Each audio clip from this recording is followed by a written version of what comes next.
স্বামী স্ত্রী ঝগড়া হওয়ার পর স্বামী রাগ করে অফিসে চলে যায়। 10 মিনিট পর স্ত্রী কল দিয়ে বলল, আমি চললাম তোমার সংসার ছেলে মেয়ে সব ফেলে, যেদিকে দু চোখ যায়। স্বামী বলল, ঠিক আছে চলে যাও, বলে ফোনটা কেটে দিল। লাঞ্চ টাইমে দুপুরে বাসায় এসে দেখে স্ত্রী কোথাও যায়নি, রান্না করে টেবিলে লাঞ্চ সাজিয়ে রেখেছে। এরপর দুজনে রুমে মুড অফ করে বসে আছে, কারো কোনো কথা নেই, কেউ কাউকে খেতে ডাকছে না। বিকেলে স্ত্রী তার বাচ্চাকে নিয়ে কোচিংয়ে গেল। স্বামী বেচারা প্রচণ্ড ক্ষুধার্ত হয়ে ডাইনিং টেবিলে গিয়ে দেখলো 2টি প্লেট সাজানো, 2টি গ্লাসে পানি ঢালা। তারপর কি ভেবে চলে এলো রুমে, ঠিক করলো স্ত্রী এলে দুজনে একসাথে খাবে। রুমে এসে স্ত্রীর ফোনে টেক্সট করলো, তুমি যে কারণে খেতে পারোনি আমিও সেই কারণে খেতে পারিনি। এটাকে বলে সত্যিকারের ভালোবাসা। বেঁচে থাকুক এভাবে সকল পবিত্র ভালোবাসা।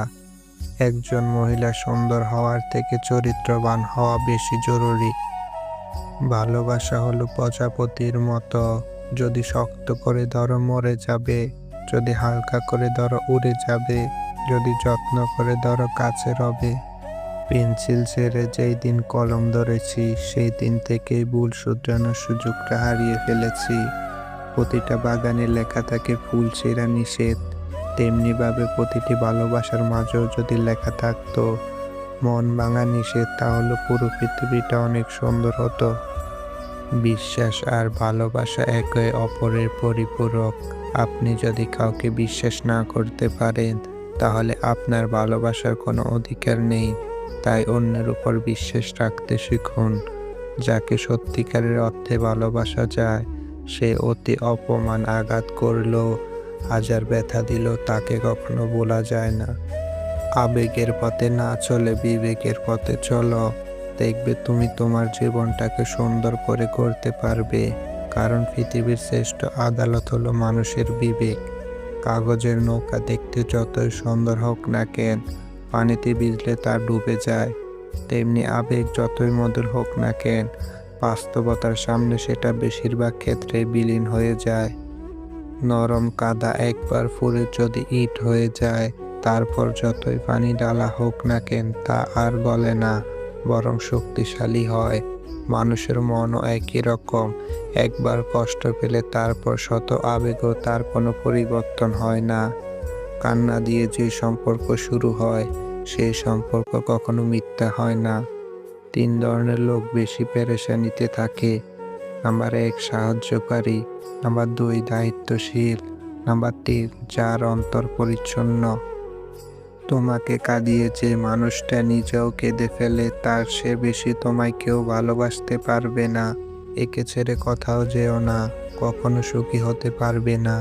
যে ঠোঁট দিয়ে মানুষটা আলতো করে কপাল ছুঁয়ে বলতো ভালোবাসি, সে ঠোঁটে উঠে আসে অভিযোগ, উঠে আসে দোষের কথা।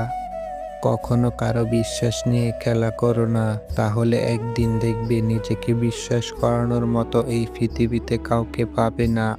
পরিস্থিতি মানুষকে তৈরি করে, পরিস্থিতি যখন বদলে যায় মানুষও তখন পাল্টে যায়।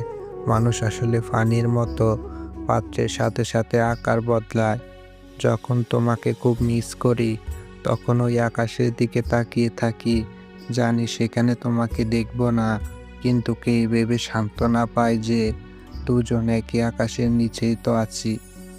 আগেও একা ছিলাম, এখনো একাই আছি, শুধু মাঝখানে কোনো একজন পাশে ছিল কিন্তু এখন আর নেই।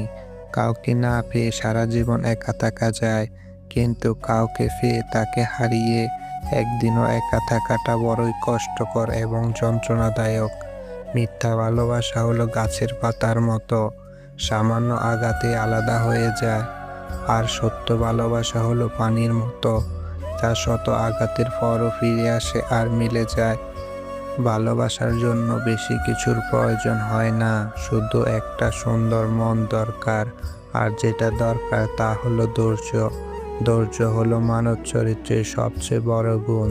যে তোমার ভালো চায় সে শত বাধা উপেক্ষা করে তোমার বিপদে ছায়ার মতো পাশে থাকবে, কিন্তু যে মনুষ্যত্বহীন সে বেইমানি করবে।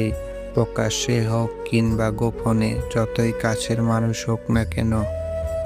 2 ধরনের মানুষ জীবনে সবচেয়ে বেশি ঠকে। নাম্বার 1, যারা খুব সহজে মানুষকে বিশ্বাস করে। নাম্বার 2, যারা নিজের চেয়েও কাউকে বেশি ভালোবাসে। জীবনে সুন্দর মুখের চাইতে সুন্দর আত্মার মানুষ থাকা বেশি জরুরি। নারী যতক্ষণ আপনার, ততক্ষণ সে রাগ করে, অভিমান করে, ঝগড়া করে, চিল্লাচিল্লি করে, অধিকার খাটায়, বিরক্ত করে, ভালোবাসে, আদর করে, যত্ন করে, খেয়াল রাখে। কিন্তু যখন একবার আপনি তার আত্মসম্মানে আঘাত করবেন, ইগনোর করবেন, বাস্তবতা দেখাবেন, অবহেলা করবেন দিনের পর দিন, তখন যদি সে একবার নিজেকে গুটিয়ে নেয়, আপনার সব কিছু থেকে নিজেকে সরিয়ে নেয়, একবার যদি মুখ ফিরিয়ে নেয়, বিশ্বাস করুন তখন 1000 বার চাইলেও আর আগের সেই মানুষটাকে পাবেন না। 1000 কান্না করেও ধরে রাখতে পারবেন না, আটকে রাখতে পারবেন না। ওই যে কথায় বলে না, যে নারী খোপার মতো বেঁধে রাখতে পারে, সেই নারী খোলা চুলের মতো ছেড়েও দিতে পারে। তাই বুঝতে শিখুন, জানতে শিখুন, সম্মান করতে শিখুন, আগলে রাখতে শিখুন। কোনটা অভিযোগ, কোনটা রাগ, কোনটা ভালোবাসা। শুধু ছেড়ে গেছে, চলে গেছে বলে মন ভরে গেছে, এই অপবাদ না দিয়ে চলে যাওয়ার কারণ খুঁজুন। মেয়ে জাতি বড়ই অভিমানী জাতি, আর নারী জাতি বড়ই সম্মানের জাতি, কারণ সে আপনার মা, আপনার বোন, আপনার স্ত্রী। নারীকে পুরুষের মাথা থেকে সৃষ্টি করা হয়নি যাতে সে পুরুষের উপরে থাকবে, পা থেকেও সৃষ্টি করা হয়নি যে তাকে অবজ্ঞা করবে, বরং তাকে পুরুষের পাঁজর থেকে সৃষ্টি করা হয়েছে যাতে সে তাকে 2 বাহুর নিচে হৃদয়ের কাছাকাছি জড়িয়ে রাখতে পারে। নারীকে সম্মান দিন। নারীবিহীন পুরুষরা আধুরা। মা হলে ভালোবাসুন, সেবা যত্ন করুন, বোন হলে আদর স্নেহ করুন, অচেনা হলে সম্মান করুন। অভিযোগ কখনো ঘৃণা থেকে আসে না, আসে ভালোবাসা থেকে। যার প্রতি ভালোবাসা বেশি, তার প্রতি অভিযোগও বেশি। যে ঘরের মেয়ের মা বেশি চালাক হয়, সেই ঘরের মেয়েরা স্বামীর সংসার করতে পারে না, এবং মায়ের চালাকির কারণে মেয়ের সংসার ভেঙে যায়। অতিরিক্ত বিশ্বাস আর আস্থা মানুষকে একদিন খুব একা করে দেয়। কিছু মানুষ পাওয়ার পরও বোঝে না যে সে কি পেয়েছিল, অথচ হারিয়ে ফেলার পর ঠিকই উপলব্ধি করতে পারে যে সে কি হারালো। সামান্য ভুল বোঝাবুঝি সম্পর্কের মাঝে অনেকটা দূরত্ব তৈরি করে। সারা জীবন টাকা টাকা করে কাটিয়ে দিবেন, একদিন দেখবেন টাকা অনেক হয়েছে, কিন্তু তা উপভোগ করার জন্য সময়টা আর নেই। জীবনে কষ্ট দেওয়ার মতো মানুষ পেয়েছি, কিন্তু কষ্ট বোঝার মতো মানুষ আজও পেলাম না।